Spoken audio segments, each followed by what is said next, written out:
Lecture 8. Are you an introvert, ambivert or extrovert? We're going to do a bit of a deep dive now on one of the big 5 personality traits, namely extroversion. Because out of the big 5 personality traits, this is the one that I feel is the most important to understand about yourself. And the Oxford Dictionary definitions of introvert, ambivert and extrovert are as follows. It describes an introvert as a shy, reticent person, an extrovert as an outgoing, socially confident person, and an ambivert as a person who has a balance of extrovert and introvert features in their personality. Do I agree with those definitions? Do you agree with those definitions? Well, for me personally, by and large, yes, with one quite significant exception, which is describing introverts as shy. Because while many introverts are indeed also shy, there are also many introverts that are just not shy. In other words, introversion and shyness are different things. Which begs the question then, why has the Oxford Dictionary defined an introvert as a shy person?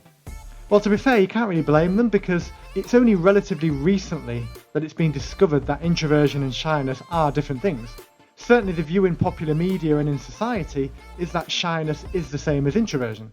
But it has now been proven that they are different things. It's now known in the scientific community that conceptually speaking, shyness and introversion are unrelated. And verywellmind.com says, an introvert enjoys time alone and gets emotionally drained after spending a lot of time with others.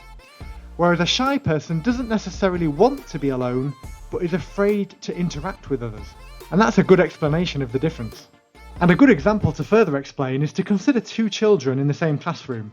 One of them is introverted and one of them is shy. Now let's say that the teacher is organising an activity for all the children in the room.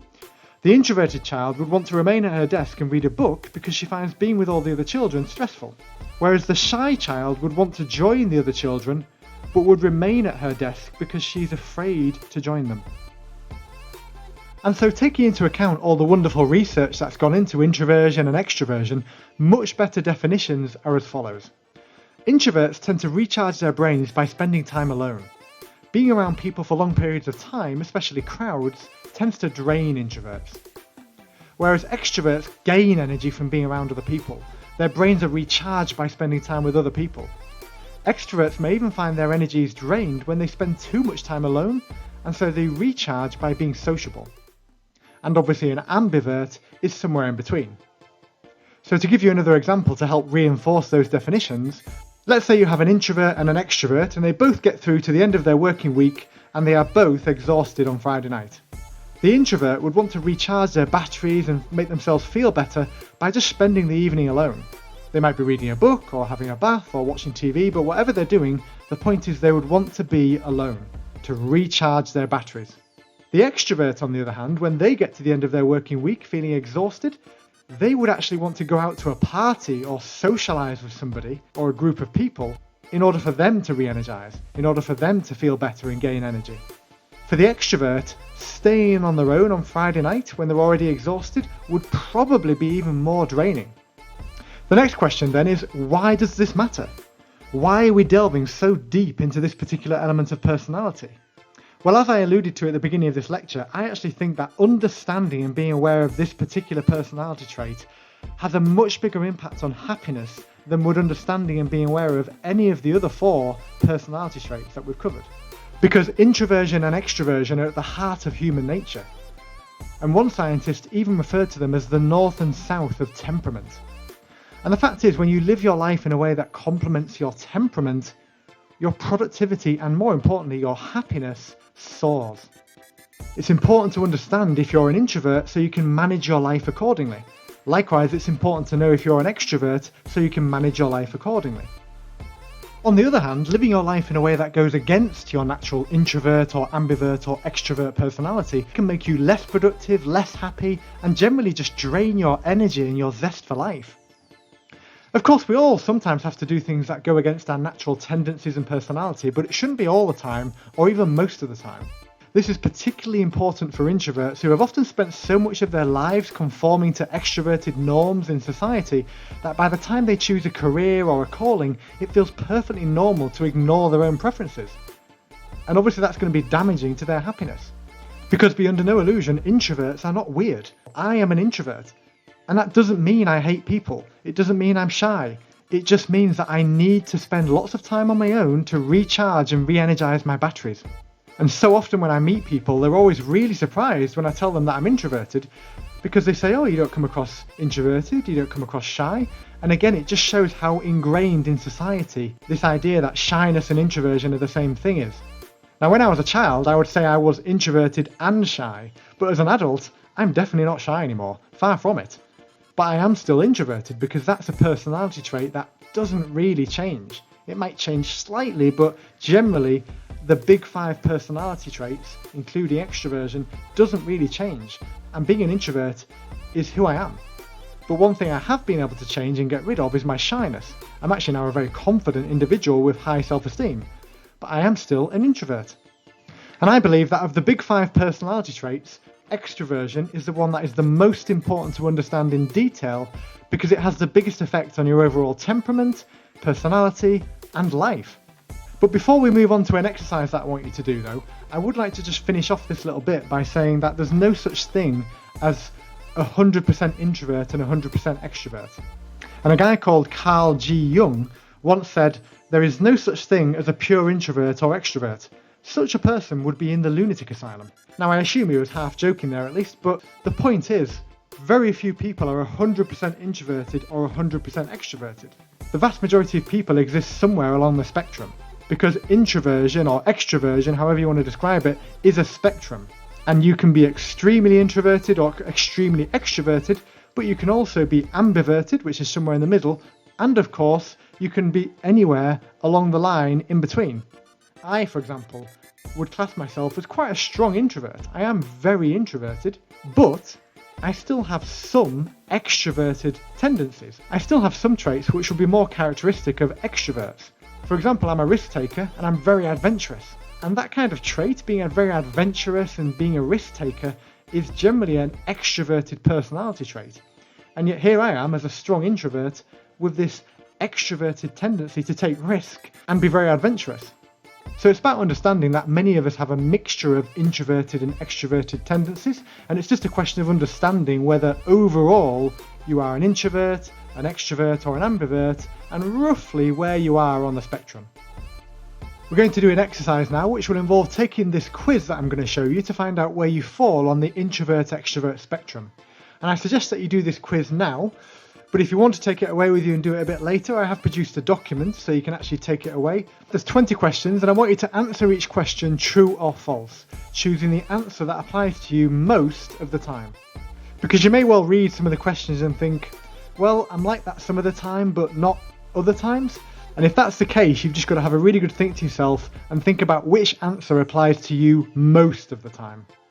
So without further ado, let's crack on. What I'm going to do now is run through the 20 questions for you, but as I said, you can take this away with you in the form of the document that I've produced. But question 1, or should I say statement 1, because a lot of these aren't really questions as such, they're more like statements, and you just have to say, is it true or false for me, in terms of how I am most of the time, or what applies to me most of the time. So first up, I prefer one-on-one conversations to group activities. True or false? I often prefer to express myself in writing. I enjoy solitude. I seem to care about wealth, fame and status less than my peers. I dislike small talk, but I enjoy talking in depth about topics that matter to me. People tell me that I'm a good listener. I'm not a big risk taker. I enjoy work that allows me to dive in with few interruptions. I like to celebrate birthdays on a small scale with only 1 or 2 close friends or family members. People describe me as soft-spoken or mellow. I prefer not to show or discuss my work with others until it's finished. I dislike conflict. I do my best work on my own. I tend to think before I speak. I feel drained after being out and about, even if I've enjoyed myself. I often let calls go through to voicemail. If I had to choose, I'd prefer a weekend with absolutely nothing to do to one with too many things scheduled. I don't enjoy multitasking. I can concentrate easily. And finally, in classroom situations, I prefer lectures to seminars. Okay, let's move on and look at the results. What did you score? Well, there's no hard or fast rules in terms of how you interpret the results of this quiz, but in general terms, and this is just my opinion, if you scored 9 to 11 true or false, then this test would suggest you are an ambivert.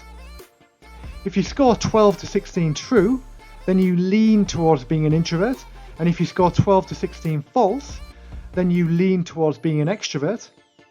And if you score 17 to 20 true, then the test suggests that you are very strongly introverted, and if you score 17 to 20 false, then it would suggest you are very strongly extroverted. But as I said, this is just a guide. The quiz you've just done is just something that's designed to give you an idea as to where you are on the spectrum.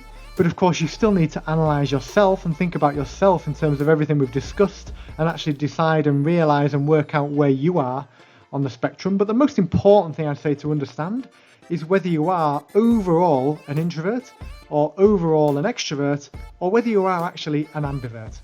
When I did this test, I can't remember my exact results, but I think it was either 17 or 18. It was definitely one of those two. But either way, that would suggest that I'm very strongly introverted. And to be honest, I'd agree with that. But whatever your result and level of self-awareness around this personality trait, it's critical to apply the knowledge you have to your life in a way that will play to your introverted or ambiverted or extroverted strengths. Because believe me, whether you're an introvert or an extrovert or an ambivert, you have unique strengths related to that you'll be able to apply to your life. And an example of how you might apply this self-awareness to your life in this case would be, let's say you are an introvert. Let's say you take this test and it comes out that you're an introvert. You'd want to think about what job you're doing and what job you want to get in the future. Because if you are an introvert, it might not be a good idea to get a job which involves being around other people all day, because that's going to really drain you. That said, you might decide that the career for you, based on other aspects of who you are, is a job which does involve being around other people, and that might be fine for you, but in that case it's therefore important to understand and be aware that because you're an introvert, if you've got a job where you're spending time with people all day, you're probably going to feel quite drained when you get back on an evening, and quite drained by the time you get to the end of the working week. And so it's going to be really important for you as an introvert to manage your personal time to make sure that you give yourself plenty of time on your own to recharge and recuperate. If you're interested in diving even deeper into this personality trait and learning even more specifically about introversion, there's a book that I'd like to recommend to you. It's a really good book called Quiet by Susan Cain. And it's probably one of the best books out there on the subject of introversion. And it's a really good book for introverts, for them to understand themselves better and how to apply their strengths to their life. But it's also a good book, I think, even for extroverts, because remember, even as an extrovert, it's very useful to be able to understand introverts, because extroverts will have to deal with introverts in everyday life. Many extroverts will be married to introverts. Many extroverts at some point will have to manage and lead introverted people. Many extroverts might have an introverted leader. The point is, even if you're an extrovert, there's lots of advantages to being able to understand introverts and introversion. And so whether you are an introvert, ambivert or extrovert, I would definitely recommend this book if you're interested in learning more about this subject. And it's called Quiet by Susan Cain.